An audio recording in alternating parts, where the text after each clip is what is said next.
Hello everyone, welcome to Yoga Upload. I'm Maris Aylward. Today's video is a special video. This is a collaboration with Josue Pena of the JPdestro channel. I made a yoga stretch video for his viewers and now he made this video for us. Lately I've been getting some comments from you asking how many calories does this yoga class burn, or how do I gain upper body strength for a proper chaturanga if I'm not strong enough yet. And some people also ask me, is yoga enough of a workout? If you only think about the physical practice, the physical discipline, is yoga enough?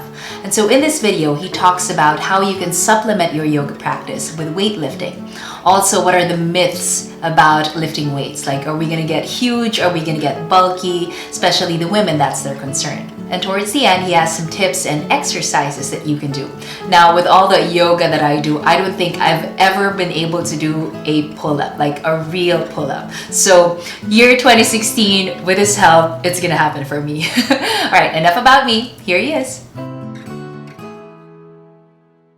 Hello everyone, my name is Josue Pena from JPdestro, and this is the other half of the collaboration that my good friend Mary and I have done.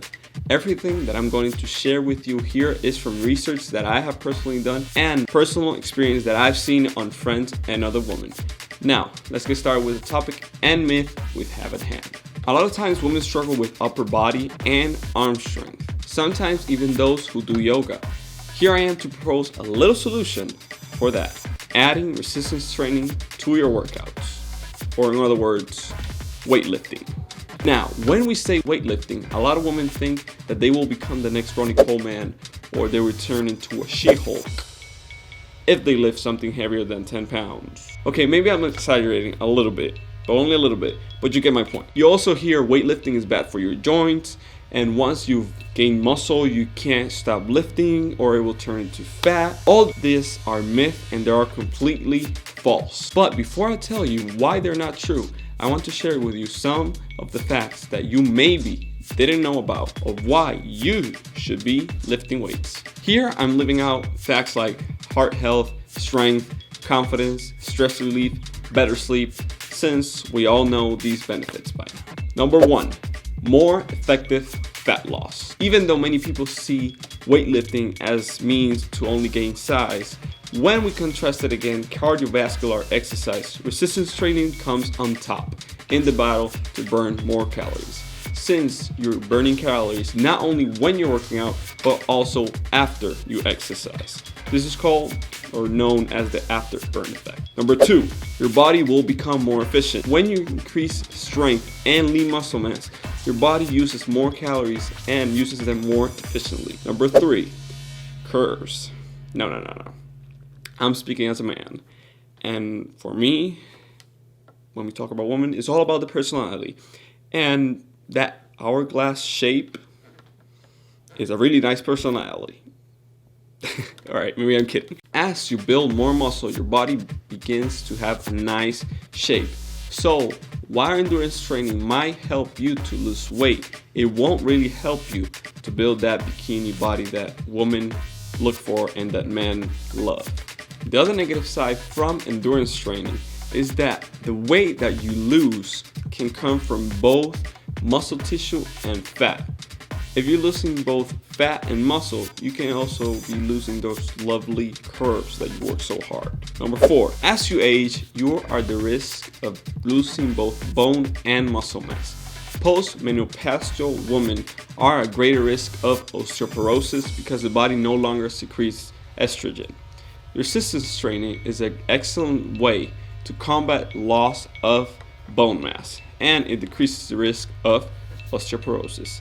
So, the earlier you begin weightlifting, the greater chance you have to maintain bone health later in life. Now, to the facts of why you will not get bulky when you lift. Hormones. Most women don't have the level of testosterone or growth hormone necessary to support a bulky physique and tongue mass. Testosterone is the primary muscle building hormone in the body, and since women don't have the significant amount that men have, they can't put the amount of muscle mass like men. Furthermore, any woman who does have a massively muscular physique or a She-Hulk is probably supplementing with hormones. Even though everyone has different genetics, Women are not genetically built to have the necessary amount of testosterone like men have. Even as a man, when I'm bulky and trying to put muscle mass is not easy.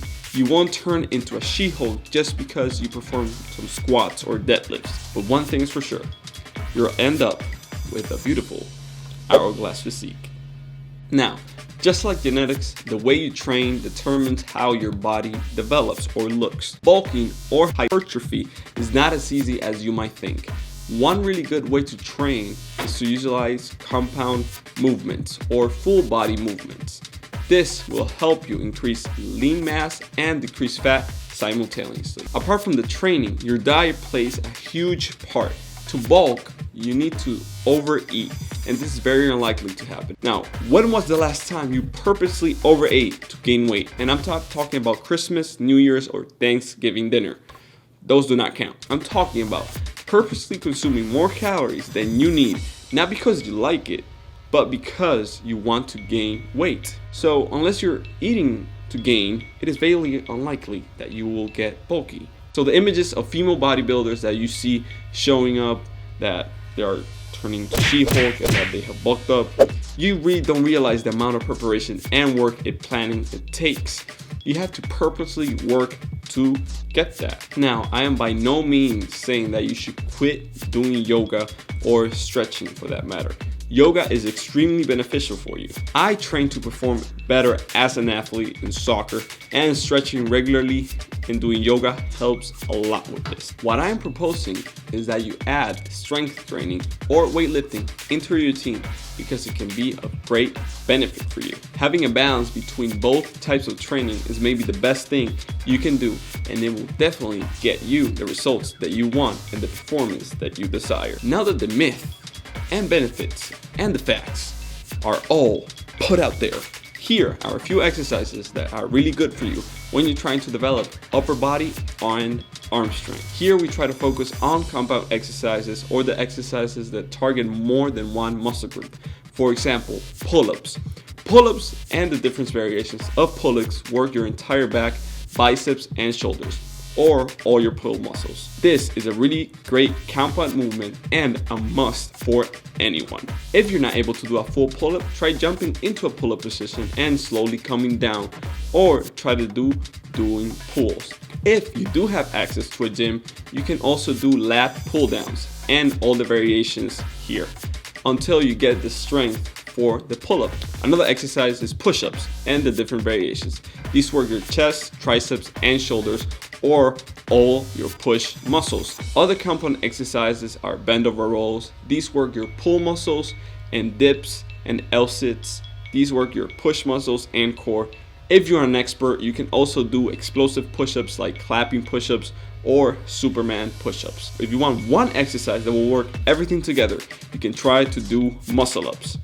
This exercise works your entire upper body and is really explosive. Now, I've only mentioned exercises that focus on your upper body, but don't forget doing your squats. Also, don't forget doing your deadlifts, your glute bridges, box jumps, step ups, and lunges. Remember that legs are the largest muscle group in your body, and if you want to get stronger, leaner, and perform better, it is almost mandatory that you cannot neglect doing legs. If you want to take it up a notch, you can try to do this exercise that I really don't know the name of, but I just call it the Punisher. Here, what you have to do is a sprint on a treadmill while it is turned off. Sounds pretty simple, but when you're doing it, it's pretty tough. As you can see there are a lot of ways to train your upper body and get stronger, and you don't necessarily need an access to a gym. You can do a lot of strength workouts with calisthenics or body weight exercises. And if you do have access to a gym, it is even better since you're able to do a lot more exercises that I mentioned before on this video. Hope you find this video helpful and you enjoyed it. If you did, make sure to leave it a thumbs up so that both Mary and myself know that you liked it. If you want more information about any of the exercises mentioned before on this video, or if you have any questions, just please leave it in the comment section below. Or go ahead to my channel, JPdestro, where I go over in depth of every single exercise and show you different routines on how to implement them. Also, make sure to check out Mary's video on my channel where she shows a really good and quick stretch routine that you can do after any training session. So again, thank you for watching and see you over there.